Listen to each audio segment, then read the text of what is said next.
ஆயக்கலைகள் 64 அதில் ஒரு முக்கிய கலையான ஜோதிட கலையின் மூலமாக என்னுடன் இணைந்துள்ள அன்பு நேயர்களுக்கு இனிய வணக்கம்ங்க. கன்னிராசி நேயர்களுக்கு புதுசாக அப்படி என்ன இருக்க போகுது, எப்பவும் போல வாழ்க்கை கீழேயே தான் போகுது அப்படின்னு கதரும் நேயர்களுக்கு ஒரு நல்ல செய்தி காத்திருக்குதுங்க. அந்த செய்தியை தெரிஞ்சுக்கிறதுக்கு முன்னாடி இந்த உலகை காக்கும் முருகப்பெருமானுடைய பாதம் தொட்டு வணங்கி வீடியோக்குள்ளே போகலாங்களா? என்னுடன் சேர்ந்து நீங்களும் இந்த மந்திரத்தை சொல்லிட்டு கமெண்ட் பாக்ஸில் கமெண்ட் பண்ணுங்கள். ஓம் முருகா போற்றி, ஓம் முருகா போற்றி, ஓம் முருகா போற்றி. பழனி ஆண்டவா, செந்தூர் வேலவா, சீரும் போர் தளபதியே, சேவல் கொடி ராஜாவே, நீதான் ஐயா இந்த அப்பாவி மக்களை கஷ்டங்களிலிருந்து காப்பாற்றி காலம் முழுக்க கூடவே இருக்கணும். இவங்களுக்காக நான் தினமும் உங்ககிட்ட வேண்டிக்கிறேன். இவங்களுக்கு ஒன்றுனா நீதான் ஐயா பொறுப்பு. அப்படியே நான் சொல்லும் ஜோதிடமும் பழிக்க நீதான் ஐயா அருள் புரியணும். தினமும் உங்களுக்கு கிரகநிலை மாற்றத்தால் வரக்கூடிய சுப பலன்களை அறிய கட்டாயம் சப்ஸ்கிரைப் பண்ணி பெல் பட்டன் அப்புறம் ஆல்னு ஆப்ஷன் இருக்கும், அதையும் கொடுத்து வைங்க. ஒவ்வொரு பதிவும் உங்களை வெற்றியடைய வைக்க வேண்டும் அப்படிங்கிற எண்ணத்தில் தாங்க போட்டுட்ருக்கோம். கன்னிராசி நேயர்கள் அனைவருக்கும் வணக்கம். கடந்த நாட்களில் மிக மோசமான ஒரு நரக வாழ்க்கையில் வாழ்ந்தவங்க தான் நீங்கள். இப்போ நடக்கக்கூடிய நாட்களில் உங்களுக்கு எந்த மாதிரி இருக்க போகுது, எவ்வளோ பெரிய மாற்றத்தை கொண்டு வரப்போகுது அப்படிங்கிறத பற்றி தான் இந்த வீடியோ பதிவில் நம்ம முழுசாக பார்க்க போகிறோங்க. கன்னிராசிக்காரங்க போர் குணம் கொண்டவங்க. உங்ககிட்ட சண்டை போட்டு ஜெயிக்கிறது ரொம்ப ரொம்ப கஷ்டங்க. நல்லது கெட்டதை முழுசாக தெரிஞ்சவங்க. புதன் பகவான ராசி அதிபதியாக கொண்டவங்க. எல்லா இடங்கள்லையும் நேர்மையையும் உண்மையை மட்டுமே நம்பக்கூடியவங்க. உங்களுக்கு சொந்தமோ பந்தமோ அது தப்புனா அது தப்பு தான். ஒன்று துண்டு ரெண்டுன்னு பேசக்கூடியவங்க. உங்களை ஒருத்தர் பஞ்சாயத்து கூட்டிகிட்டு போகிறாங்க அப்படின்னா நீங்கள் கூட்டிகிட்டு போகிற பக்கமெல்லாம் சப்போர்ட் பண்ண மாட்டீங்க. எந்த தரப்பில் நியாயம் இருக்குதோ அங்கே தான் நீங்கள் சப்போர்ட் பண்ணுவீங்க. உண்மை நியாயத்துக்கு மட்டுமே என்றைக்குமே கை கொடுப்பீங்க. உண்மைக்கு புறம்பாக எந்த ஒரு விஷயத்தையுமே செய்ய மாட்டீங்க. இதனால தான் உங்களுக்கு நிறைய கஷ்டங்களும் துன்பங்களும் அதிகமாகவே ஏற்பட்டுருக்கு. தங்களுடைய கஷ்டத்தையும் கண்ணீரையும் கடுகு அளவு கூட மற்றவங்களுக்கு தெரியாமல் பார்த்துப்பீங்க. இதனால் பார்க்குறவங்க எல்லாருமே கண்ணீராசியாக இவங்களுக்கு என்னப்பா சூப்பராக இருக்காங்க, இவங்களுக்கு என்ன குறைச்சல் அப்படின்னு தான் நினச்சிட்ருக்காங்க. ஆனால் சாப்பாட்டு கூட கஷ்டப்படுறது உங்களுக்கு மட்டும்தாங்க தெரியும். கஷ்ட காலத்தில் திரும்பி பார்க்க கூட ஆள் கிடையாது. ஏதோ தடுமாறி எந்திரிச்சு நிற்கிறப்போ உங்களை குறை சொல்கிறதுக்குனே நிறைய பேர் தேடி வருவாங்க. உங்கள் சொந்தக்காரங்க உங்கள் நண்பர்களுக்கு ஒரு தேவை இருக்குதுன்னா மட்டும்தான் உங்ககிட்ட வருவாங்க. அந்த தேவை முடிஞ்ச உடனே உங்களை தூக்கி போட்டுட்டு போயிடுவாங்க. மறுபடியும் அவங்க உங்ககிட்ட உதவின்னு கேட்பாங்க. அவங்க உங்களுக்கு முன்னாடி பண்ண துரோகத்தை எல்லாமே மறந்துட்டு மீண்டும் அவங்களுக்காக உதவி செஞ்சு ஏமாறக்கூடியவங்க தான் நீங்கள். வாழ்க்கையில் எப்படியாவது முன்னேறணும் அப்படிங்கிறதுக்காக தினம் தினம் கஷ்டப்பட்டு உழைக்கிறவங்க தான் கன்னிராசிக்காரங்க. கடந்த காலகட்டங்களில் தங்களுடைய வாழ்க்கையில் நீங்கள் நல்லது நடக்க போகுதுன்னு நினச்சிட்டு இருந்திருப்பீங்க. ஆனால் உங்களுக்கு அந்த டைமில் ஒரு மிகப்பெரிய ஏமாற்றம் தான். புதுசாக ஒரு சில பிரச்சனைகளும் கஷ்டங்களும் இந்த கண்டக சனி மூலமாக உங்கள் வாழ்க்கையில் அதிகப்படியாகவே ஏற்பட்டு இருந்திருக்கும். கன்னிராசிக்காரங்க சொந்த பந்தத்தை இழந்தாங்க, சொத்துக்களை இழந்தாங்க, தங்களுக்கு நெருக்கமாக இருக்கக்கூடிய உறவுகளையுமே இழந்தாங்க. கடைசியாக நான் மட்டும்தான் எல்லாத்தையுமே இழந்துட்டு நிற்கிறதா இருக்குது, எனக்கு உயிர் வாழவே பிடிக்கலன்னு சொல்லிட்டு இருக்காங்க. இதுக்கு மேலே என்னால் வாழவே முடியல சாமி, தயவு செஞ்சு என்னை உன் கூடையே கூட்டிகிட்டு போயிரு. நான் இவ்வளவு கஷ்டப்பட்டதுக்கப்புறம் எனக்கு வாழ்க்கையில் வாழணுங்கிற எண்ணமே சுத்தமாக போயிடுச்சு. உங்கள் மனசில் கவலையும் துன்பமும் தான் அதிகமாகவே இருக்குதுங்க. நீங்கள் செய்யக்கூடிய ஒவ்வொரு விஷயத்தையுமே தடுப்பதற்கும் உங்களை அவமானப்படுத்துவதற்கும் இங்கே நிறைய நபர்கள் முயற்சி பண்ணிகிட்ருக்காங்க. இது எல்லாமே தெரிஞ்சுமே கூட நீங்கள் என்னமோ பண்ணுங்கள், எனக்கு என்ன வந்துச்சு அப்படின்னு தன்னுடைய வேலையில் மட்டும் குறிக்கோளாக இருக்கவங்க தான் நீங்கள். ஏன் எனக்கு மட்டும் இவ்வளோ கஷ்டம் வருது, என் வாழ்க்கையில் நான் யாருக்குமே கெடுதலையோ கஷ்டத்தையோ துன்பத்தையோ கொடுத்ததில்ல, எனக்கு மட்டும் ஏன் இந்த மாதிரி எல்லாம் நடக்குது அப்படின்னு தான் பெரும்பாலான நபர்கள் சொல்லிட்டு இருக்கீங்க. உங்களுக்கு பிரச்சனைங்கிறது வரும், அது கொஞ்ச நாள் இருக்கும், அதுக்கப்புறம் இந்த பிரச்சனை போயிடும். இந்த மாதிரி பிரச்சனை வரும் போகும் அப்படிங்கிற நிலைமையில தான் நிறைய நபர்கள் வாழ்ந்துட்டு இருக்கீங்க. நீங்கள் என்னதான் பிரச்சனையை தவிர்த்தாலும் ஏதாவது ஒரு சூழலில் உங்களை நோக்கி பிரச்சனையும் கஷ்டமும் வந்துக்கிட்டு தாங்க இருக்குது. ஆனால் இனி வரக்கூடிய நாட்களில் உங்களுக்கு இன்பத்தையும் மகிழ்ச்சியை மட்டுமே தரக்கூடிய ஒரு காலகட்டமாகவே அமைஞ்சிருக்குது. இதனால் வரைக்கும் நடந்த கெட்ட விஷயத்தை எல்லாமே விட்டுருங்க. இனி வரக்கூடிய நாட்களில் உங்களுக்கு எப்படிப்பட்ட நன்மைகள் நடக்க போகுது அப்படிங்கிறத பற்றி தான் இந்த வீடியோ பதிவில் நம்ம முழுசாக பார்க்க போகிறோங்க. உங்களுக்கு இந்த 2026 பார்த்தீங்கன்னா நல்ல ஒரு தொடக்கம் அப்படிங்கிறது ஏற்பட போகுதுன்னு நினச்சிட்டு இருந்திருப்பீங்க. ஆனால் இவ்வளோ நாள் அப்படி நடக்கலிங்க. ஆனால் இனிமேல் கட்டாயமாக நடக்க போகுது. ஏன்னா உங்களுக்கு இந்த வீரபத்ர ராஜ்யம் அப்படிங்கிறது கிடைக்க போகுதுங்க. அது என்ன சாமி வீரபத்ர ராஜ்யம் அப்படின்னு நிறையா பேர் கேட்பீங்க. அதாவது பார்த்திங்கன்னா புதன் பகவானும் சுக்கிர பகவானுடைய சேர்க்கையை பார்த்திங்கன்னா அடுத்து வரக்கூடிய 60 நாட்களுக்கு இதனுடைய முழு பலன்களானது கன்னிராசிக்கு அதிபதியாக கொண்ட புதன் பகவான் மூலமாக உங்களுக்கு முழுமையாக கிடைக்க போகுதுங்க. இந்த 60 நாட்களில் நீங்கள் நிறைய விஷயங்களை ஆசைப்பட்டிருப்பீங்க. இது நடந்தால் நல்லாயிருக்கும், இது நடக்குமா அது நடக்குமா அப்படின்னு நினச்சிட்டு இருப்பீங்க. நீங்கள் எதிர்பாராத இடத்துல நேரத்தில் அந்த செயல் உங்களுக்கு நடக்க போகுதுங்க. இதுதான் இந்த வீரபத்ர ராஜயோகம். கடந்த காலகட்டங்களில் உங்கள் வாழ்க்கையை மாற்றக்கூடிய ஒரு வாய்ப்பு அப்படிங்கிறது இருக்குது. அதுக்கடுத்து பார்த்தீங்கன்னா உங்களுக்கு சனியுடைய வக்ர நிவர்த்தி குருவுடைய வக்ர பயிற்சி, சுக்கிர பயிற்சி, சூரிய பயிற்சி, ராகு கேது பயிற்சியும் கிட்டத்தட்ட ஒரு 5 பயிற்சியானது உங்களுக்கு ஒவ்வொன்றாக நடந்துக்கிட்டே வந்துட்டுருக்குதுங்க. இதன் மூலமாக உங்களுக்கு இந்த கண்டசனியோட தாக்கம் அப்படிங்கிறது முழுவதுமாகவே குறைஞ்சிட்ருக்குது படிப்படியாக. முதலாவதாக பார்த்தீங்கன்னா உங்களுக்கு சனியுடைய வக்ர நிவர்த்தி. இத்தனை நாட்களாக மைனஸாக செயல்பட்டு கொண்டிருந்த சனி பகவான் தற்பொழுது ப்ளஸ்ஸாக மட்டுமே செயல்பட போகிறாருங்க. சனி பகவான் மூலமாக கடந்த காலகட்டங்களில் நீங்கள் எதையெல்லாமே இழந்துட்டு கஷ்டப்பட்டு வருத்தப்பட்டுருக்கீங்களோ அது அனைத்தும் திரும்ப பெறக்கூடிய ஒரு காலகட்டமாகவே பார்க்கப்படுது. அதற்கடுத்து பார்த்தீங்கன்னா உங்களுக்கு குருவுடைய வக்ர நிவர்த்தி. இத்தனை நாட்களாக குரு பகவான் பார்த்தீங்கன்னா உங்களுடைய ராசியில் 2ஆம் இடத்துல இருந்ததுனால பொருளாதார ரீதியாக எந்த ஒரு முன்னேற்றமுமே உங்களுக்கு கிடச்சிருக்காது. தற்பொழுது 3ஆம் இடத்துல வக்ர நிவர்த்தி ஆகிறதுனால பொருளாதார ரீதியாக நல்ல ஒரு உச்சத்திற்கு போகக்கூடிய வாய்ப்புகள் பார்த்திங்கன்னா கன்னிராசிக்காரங்களுக்கு அதிகமாகவே உள்ளது. அதற்கடுத்து பார்த்திங்கன்னா சுக்கிர பயிற்சியை பொறுத்த வரைக்கும் இது 12 ராசிகளுக்குமே பொது பலன்களாகவே பார்க்கப்படுது. கண்டிப்பாக இந்த வரக்கூடிய நாட்களில் ஒரு உச்சத்திற்கு போகக்கூடிய வாய்ப்புகள் பார்த்திங்கன்னா கன்னிராசிக்காரங்களுக்கு வாய்ப்புகள் அதிகமாகவே உள்ளது. கடைசியாக பார்த்திங்கன்னா ராகு கேது பயிற்சி.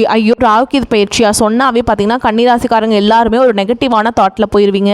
ஆனால் அதில் அப்படி கிடையாதுங்க. ராகு கேது பயிற்சியால் கேது பகவான் மூலமாக பார்த்திங்கன்னா உங்களுக்கு உடல் சார்ந்த பிரச்சனைகள் அப்படிங்கிறது பார்த்திங்கன்னா கடந்த காலகட்டங்களில் அடிக்கடி குழந்தைகளுக்கு உடம்பு சரியில்லாமல் போகிறது, அப்பா அம்மாவுக்கு உடம்பு சரியில்லாமல் போகிறது, பெரியவங்களுக்கு உடம்பு சரியில்லாமல் போகிறது, என்ன நோயினே தெரியாது ஹாஸ்பிட்டல் போவீங்க, 2000-3000 செலவாயிட்டு இருந்திருக்கும். இந்த மாதிரி பிரச்சனைகள் அனைத்தும் உங்களுக்கு இந்த கேது பகவானுடைய காலகட்டங்களில் முழுவதுமாகவே நிவர்த்தியாக போகுதுங்க.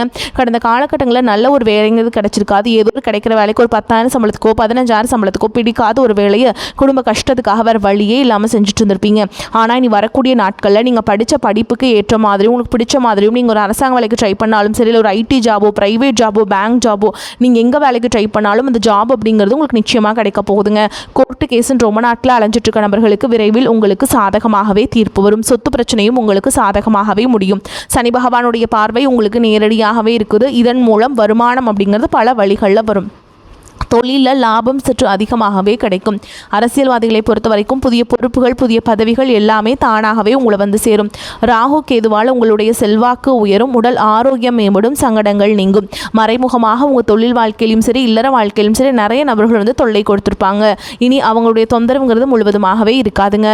கடந்த காலகட்டங்களில் நீங்களும் ஒரு கம்பெனியில் இரவு பகல் பார்க்காம உழைச்சிட்டு இருந்திருப்பீங்க. உங்களுடைய சொந்த கம்பெனியாக நினச்சி வேலை செஞ்சுருப்பீங்க. ஆனால் உங்களுக்கு இது நாள் வரைக்கும் சரியான ஒரு அங்கீகாரம் அப்படிங்கிறது கிடைச்சிருக்காது. உங்களுக்கு அப்புறமோ உங்கள் கூடயோ நிறைய நபர்கள் வேலைக்கு வந்திருப்பாங்க. அவங்களுக்கு நிறைய சலுகைகள் எல்லாமே கிடைச்சி நல்ல ஒரு முன்னேற்றத்திற்கு போயிருப்பாங்க. ஆனால் நீங்கள் மட்டும் எப்படி வேலைக்கு போய் சேர்ந்தீங்களோ அதே மாதிரி தான் இன்னைக்கு வரைக்குமே இருந்திருப்பீங்க. ஆனால் இனி வரக்கூடிய நாட்களில் உங்களுக்கு சம்பள உயர்வு, பதவி உயர்வு, உங்களுக்கு மேல் இருக்கக்கூடிய அதிகாரிகளுடைய ஆதரவு முதற்கொண்டு உங்களுக்கு கிடைக்க போகுதுங்க. இனி உங்கள் வார்த்தைக்கு மதிப்பு மரியாதை கிடைக்கும். அந்தஸ்தில் நீங்கள் எதிர்பார்த்த உயர்வுக்கு போக போகிறீங்க. இனி நினச்சது எல்லாமே நடக்கும். தொழில் வியாபார தடைகள் அனைத்தும் விலகும். லாபம் அதிகமாக கிடைக்கும். முன்னேற்றம் உண்டாகும். வரவேண்டிய பணம் விரைவில் கைக்கு சேரும். குடும்பத்தில் நெருக்கடிகள் விலகும். செல்வாக்கு அந்தஸ்து உயரும். வெளிநாட்டு முயற்சிகள் வெற்றியை தரும்.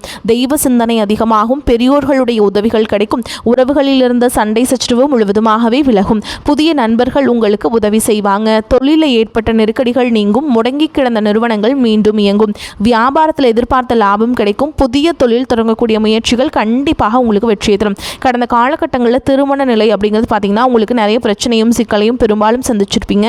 இதில் குறிப்பாக பார்த்தீங்கன்னா கன்னிராசியில் இருக்கக்கூடிய பெண்களுக்கு ஏதாவது ஒரு வகையில் திருமணம் அப்படிங்கிறது அடைஞ்சிருது. ஆனால் ஆண்கள் தான் ரொம்ப ரொம்ப பாவம். அடிச்சு பிடிச்சி நிச்சயதார்த்தம் வரைக்கும் போனால் கூட அக்கம் பக்கம் இருக்கவங்க தெரிஞ்சவங்கன்னு கெடுத்து வரக்க நிறைய நபர்கள் இருக்காங்க. அது மட்டும் இல்லாமல் பார்த்திங்கன்னா ஜாதகத்துலேயும் பார்த்திங்கன்னா சுத்த ஜாதகம், ராகு கேது ஜாதகம், செவ்வாய் ஜாதகம் இருக்கிறதுனால திருமண தடை அப்படிங்கிறது அதிகமாகவே ஏற்பட்டுருக்கு. ஆனால் இனி வரக்கூடிய நாட்களில் விரைவில் நீங்கள் திருமண வாழ்க்கைக்குள்ளே அடியெடுத்து வைக்க போகிறீங்க. வாழ்க்கை துணை இழந்த கன்னிராசி ஆண்களோ பெண்களோ அடுத்து 2வது திருமணம், அதாவது செகண்ட் மேரேஜ் பண்ணலாமா வேண்டாமா அப்படிங்கிற ஒரு மிகப்பெரிய குழப்பத்தில் இருப்பீங்க. அப்படி 2வது திருமணம் பண்ணும்போது சொந்தக்காரங்க தப்பாக பேசிடுவாங்க, ஊர்க்காரங்க தப்பாக நினச்சிருவாங்க. அவங்க என்ன நினைப்பாங்க, இவங்க என்ன நினைப்பாங்க அப்படின்ட்டு நிறைய நபர்கள் 2வது திருமணத்தை பற்றி யோசிக்காமல் இருக்கீங்க. இப்போ இருக்கக்கூடிய காலகட்டத்தையும் வச்சு பார்க்கும்போது ஒரு சிங்கிள் பேரண்டால் இந்த சொசைட்டியில் சர்வே பண்ணுறது ரொம்ப ரொம்ப கஷ்டங்க. நீங்கள் எதிர்பார்த்த மாதிரியே நல்ல ஒரு மறுவாழ்க்கை அப்படிங்கிறது விரைவில் உங்களுக்கு அமையும். குழந்தை பாக்கியத்திற்காக எங்கே கன்னிராசி நேர்கள் பார்த்தீங்கன்னா எங்களுக்கு மேரேஜ் ஆகி 3 வருஷம், அது சமயம் 5 வருஷம் ஆகுது, 8 வருஷம் ஆகுது, நாங்களும் போகாத ஹாஸ்பிட்டலில் பார்க்காத ட்ரீட்மெண்ட்டில் வாரத்தில் 3 நாள் முருகன் கோவிலுக்கு போய் வழிபாடு செஞ்சுட்டு வந்துட்டுருக்கோம். ஆனால் எங்களுக்கு குழந்தை பாக்கியமே இல்லை சாமி அப்படின்னு தான் நிறைய நபர்கள் சொல்கிறீங்க. நிச்சயமாக உங்களுக்கு வரக்கூடிய ஒரு 6 மாதங்களுக்குள்ளே விரைவில் உங்களுக்கு குழந்தை பாக்கியம் அப்படிங்கிறது உண்டாகும். பிரிந்திருக்கக்கூடிய கணவன் மனைவி எல்லாமே பார்த்தீங்கன்னா நீங்கள் டிவோர்ஸ்க்காக அப்ளை பண்ணிட்டு வெயிட் பண்ணிட்டு இருப்பீங்க. அப்படி இல்லைனா சண்டை போட்டு தனியாக பிரிஞ்சு கூட வாழ்ந்துட்டு இருப்பீங்க. நீங்கள் மீண்டும் ஒரு முறை நேரில் சந்தித்து பேசக்கூடிய ஒரு வாய்ப்பு கிடைக்கும் பட்சத்தில் நீங்கள் டிவோர்ஸ் எல்லாமே கேன்சல் பண்ணிவிட்டு மீண்டும் இருவரும் ஒன்றாக இணைந்து வாழ்வீங்க. கடந்த காலகட்டங்களில் காதல் அதிகமான தோல்விகளை மட்டுமே சந்திச்ச ராசின்னு பார்த்தீங்கன்னா அதுக்கு முழுக்க முழுக்க கன்னிராசிக்காரங்க தான். முன்னாடி எல்லாமே பார்த்தீங்கன்னா காதல் ராசி அப்படின்னாவே கன்னிராசி அப்படிங்கிற ஒரு பெயர் இருந்தது. ஆனால் தற்பொழுது அந்த பெயர் எல்லாமே இல்லை. அதிகமான காதல் தோல்வின்னு பார்த்தீங்கன்னா கன்னிராசிக்காரங்க தான் டாப்பில் இருக்கீங்க. ஆனால் தற்பொழுது இந்த 2026 அந்த காதலில் நீங்கள் நிச்சயமாக வெற்றியை பெறக்கூடிய ஒரு ஆண்டாகவே பார்க்கப்படுது. கடந்த காலகட்டங்களில் ஏற்பட்ட கடன் பிரச்சனை அனைத்தும் வரக்கூடிய இந்த 2026 உங்களுக்கு முழுவதுமாக முடிய போகுதுங்க. நீங்கள் போய் ஒவ்வொரு கன்னிராசிக்காரங்களை பற்றி கேட்டிங்க அப்படின்னா எனக்கு 3 லட்சம் இருக்குதுங்க, 5 லட்சம் இருக்குதுங்க, 10 லட்சம் இருக்குதுங்க, என் பிஸ்னஸே லாஸ்ன்னு சொல்லுவாங்க. அந்த அளவுக்கு பொருளாதார ரீதியாக மிகவும் சிரமப்பட்டவங்க நீங்கள். ஆனால் தற்பொழுது இந்த முதல் 6 மாதங்களுக்குள்ளேயே ஒரு பைசா கடன் இல்லாமல் அனைத்து விதமான கடன்களையுமே கட்டி முடிக்க போகிறீங்க. உங்களுடைய வளர்ச்சியை கண்டு உங்களுடைய நண்பர்கள், சொந்தக்காரங்க, குடும்ப உறவுகளே உங்களுக்கு எதிரிகளாகவும் துரோகிகளாகவும் மாறக்கூடிய வாய்ப்புகள் அதிகமாகவே உள்ளது. முடிஞ்ச அளவுக்கு எல்லா விஷயத்தையுமே கொஞ்சம் ரகசியமாக வச்சுக்கிற வரைக்கும் உங்களுக்கு எந்த ஒரு பாதிப்பும் கிடையாதுங்க. அந்த ரகசியத்தை நீங்கள் எல்லாத்தையும் போய் சொல்லும்போது நிச்சயமாக உங்களுக்கு பிரச்சனையும் வழிவகக்கூடிய வாய்ப்பு அதிகமாகவே உள்ளது. பல நாளாக உங்களை விட்டு போன ரொம்ப நாள் உறவு எல்லாமே உங்களை மீண்டும் தேடி வர போகிறாங்க. இனி வரக்கூடிய நாட்களில் அந்த பல நாள் உறவு எல்லாமே உங்களை தேடி வரதுனால நல்ல ஒரு வாழ்க்கை முறை அப்படிங்கிறது கன்னிராசிக்காரங்களுக்கு கட்டாயமாக நிச்சயமாக உங்களுக்கு வெற்றியை தரக்கூடிய ஒரு காலகட்டமாகவே பார்க்கப்படுதுங்க. கன்னிராசிக்காரங்களுக்கு மிக அதிகமான பலன் கிடைக்கும். சில இடங்களில் வேலை போராட்டமாக இருக்கும், சில இடங்களில் நேர்த்தியாக இருக்கும். உத்தியோக ரீதியாக சில சங்கடங்கள் வரலாம், ஆனால் எதிர்பார்த்த ஒரு காரியம் தடை இல்லாமல் நடக்கும். விற்பனையும் வெற்றியும் பணவரவும் அதிகரிக்கும். புதிய முயற்சிகளில் கவனமாக ஈடுபடலாம். குடும்பத்தில் இருந்து வந்த சிரமங்கள் குறையும். பிள்ளைகள் நிம்மதி கொடுப்பாங்க உங்களுக்கு. உத்தியோகத்தை பொறுத்த வரைக்கும் அலுவலகத்தில் ஆதரவான சூழலே இருக்கும். பதவி மாற்றம், சம்பள அதிகரிப்பு கிடைக்கிறதுக்கு வாய்ப்பு இருக்குதுங்க. வியாபாரிகளை பொறுத்த வரைக்கும் வியாபாரத்தில் உயர்வும் பண வரவும் அதிகரிக்கும். தொழில்நுட்பத்தை பயன்படுத்த சரியான காலகட்டம் இது. குடும்பத்தை பொறுத்த வரைக்கும் குடும்பத்தில் இடையூறுகள் நீங்கும். பிள்ளைகளால் சில சிரமங்கள் வரலாம். பெரியோர்களின் உதவிகள் உங்களுக்கு கிடைக்குங்க. குடும்பத்திற்காக பொருள் வரவை அதிகரிப்பதில் கவனம் செலுத்தலாம். கலைத்துறையினரை பொறுத்த வரைக்கும் வெற்றியும் சிறப்பும் அடைவீங்க. புதிய முதலீடுகளில் தைரியமாக இறங்கலாம். சந்திரனோட இடப்பெயர்ச்சி இன்பம் துன்பம் கலந்த பலன்களை கொண்டு வந்து சேர்க்கும். கேதுவால் கணவன் மனைவிக்கிடையே புரிதல் ரொம்ப உருவாகுங்க. நீங்கள் எச்சரிக்கையாக இருக்க வேண்டிய இடங்கள்னு பார்த்தீங்கன்னா கொடுக்கல் வாங்கல எச்சரிக்கையாக இருக்க வேண்டும். புதிய முதலீடுகளை நிதானமாக செய்ய வேண்டும். இந்த காலகட்டம் கன்னிராசிக்காரங்களுக்கு தங்களுடைய தொழில், உத்தியோகம், வியாபாரம், குடும்பம் ஆகியவற்றின் உயர்வுக்காக பாடுபட வேண்டும். பண விஷயத்தில் மிக எச்சரிக்கையாக இருக்க வேண்டும். பெரியோர்களின் ஆதரவு உங்களுக்கு கிடைக்குங்க. அதே மாதிரி அனைத்து காரியங்களிலும் வெற்றி உண்டாகும். பண வரவு மகிழ்ச்சி தருவதாக இருக்கும். சிலருக்கு புதிய வாகனம் வாங்கும் யோகமும் உண்டாகும். எதிர்பாராத அதிர்ஷ்ட வாய்ப்புகளும் ஏற்படக்கூடும். தெய்வ பக்தியும் ஆன்மீகத்தில் நாட்டமும் அதிகரிக்கும். புண்ணிய தலங்களை தரிசித்து மகிழும் வாய்ப்புகள் ஏற்படும். பெண்கள் மூலம் பொருள் சேர்க்கை உண்டாகும். உறவினர்களால் அடிக்கடி பிரச்சனைகள் ஏற்படக்கூடும் என்பதால் போதுமானவரை அளவோடு பேச வேண்டும். கணவன் மனைவிக்கிடையே இருந்து வந்த கருத்து வேறுபாடுகள் மறைந்து அந்யோன்யம் அதிகரிக்கும். தாய் வழி உறவினர்கள் வருகை சில சங்கடங்களை தரும் என்றாலும் பாதிப்பு எதுவும் இருக்காது. சகோதரர்களிடம் எதிர்பார்க்கும் உதவிகள் கிடைக்கும். நண்பர்களால் வாழ்க்கையில் நல்ல திருப்பம் ஏற்படக்கூடும். அக்கம் பக்கத்தில் இருப்பவர்களால் மறைமுக தொல்லைகள் ஏற்படக்கூடும் என்பதால் சற்று எச்சரிக்கையாக நடந்து கொள்ள வேண்டும். அலுவலகத்தில் செல்வாக்கு அதிகரிக்கும். சக பணியாளர்கள் உங்களிடம் ஆலோசனை கேட்டு செயல்படுவாங்க. விரும்பி இடமாற்றம் கிடைக்கும். அதிகாரிகளின் ஆதரவு காட்டுவாங்க. எதிர்பார்த்த பதவி உயர்வு, ஊதிய உயர்வு கிடைக்கும். சிலருக்கு வெளிநாடு செல்லும் வாய்ப்புகள் உண்டாகும். தொழில் மற்றும் வியாபாரத்தில் விற்பனை அதிகரிப்பதுடன் லாபமும் படிப்படியாக உயரும். முன்பின் தெரியாதவர்களுடன் ஒப்பந்தம் செய்து கொள்ள வேண்டாம். குடும்பத்தை நிர்வகிக்கும் பெண்களுக்கு குடும்பத்தை நிர்வகிப்பதில் சற்று சிரமம் இருக்கவே செய்யும். பொறுமையை கடைபிடிப்பது நல்லது. வேலைக்கு செல்லும் பெண்களுக்கு வேலை சுமை கூடுதலாக இருக்கும். மேலும் உங்களை பொறுத்த வரைக்கும் நட்சத்திர பலன்களை பார்க்கலாங்க. அந்த வகையில் உத்திர நட்சத்திரம் 2ஆம் பாதம், 3ஆம் பாதம், 4ஆம் பாதம் உங்களை பொறுத்த வரைக்கும் வேலை இல்லாமல் காத்துட்ருப்பவர்களுக்கு சரியான வேலை அமையும். புதிதாக பணியில் சேர்ந்தவர்களுக்கு சிறப்புடன் பணியாற்றுவதற்கு வாய்ப்புகள் கிடைக்கும். கொடுக்கல் வாங்கலில் இருந்த சிக்கல்கள் தீரும். எதிர்பார்த்த உதவிகள் கிடைக்கும். இழுபறியாக இருந்த காரியங்கள் நன்கு நடந்து முடியும். அடுத்ததாக அஸ்த நட்சத்திரம் உங்களை பொறுத்த வரைக்கும் மற்றவர்களிடத்தில் மதிப்பு மரியாதை கிடைக்கும். பணத்தை இழக்க நேரிடலாம். நம்பிக்கையானவர்களிடம் மட்டும் பணத்தை கொடுப்பது நல்லது. உயர் பதவிகளை எதிர்பார்த்து காத்திருப்பவர்களுக்கு நல்ல நிலை வந்து சேரும். உடன் இருப்பவர்களால் உங்கள் வாக்கை காப்பாற்ற முடியாமல் போகலாம். அடுத்ததான் சித்திரை நட்சத்திரம் 1ஆம் பாதம், 2ஆம் பாதம் உங்களை பொறுத்த வரைக்கும் வம்பு தும்புகள் வந்து சேரலாம். வீணான கோபமும் ஆத்திரமும் கொள்ள வேண்டாம். தைரியமும் தன்னம்பிக்கையும் அதிகரிக்கும். உடல் நலத்தை பொறுத்தவரையில் சுமாராக இருக்கும். வெளிநாட்டிற்கும் செல்லும் வாய்ப்புகள் கைகூடி வரும். அலுவலகத்தில் உங்கள் திறமை வெளிப்படும். மற்றவர்கள் பாராட்டும் வகையில் நீங்கள் நடந்து கொள்வீங்க. உங்களை பொறுத்த வரைக்கும் பரிகாரம் அப்படின்னு பார்த்தோம்னா புதன்கிழமைகள் தோறும் பெருமாளை வணங்கி வர வாழ்வு வளம் பெறும். மாணவர்களுக்கு தேர்வு பயம் நீங்கும். உங்களை பொறுத்த வரைக்கும் அதிர்ஷ்டம் தரக்கூடிய கிழமைகள்னு பார்த்தீங்கன்னா ஞாயிறு, வியாழன், வெள்ளி. இந்த நாட்களை நீங்கள் நல்ல காரியங்கள் செய்ய பயன்படுத்திக்கோங்க. நன்மைகளை கொண்டு முடியும். வரக்கூடிய வாய்ப்புகளை தவற விட்டுறாதீங்க. கெட்டியாக பிடிச்சிக்கோங்க. வாழ்த்துக்கள். வாழ்க வளமோடு நலமோடு. நன்றி. வணக்கம்.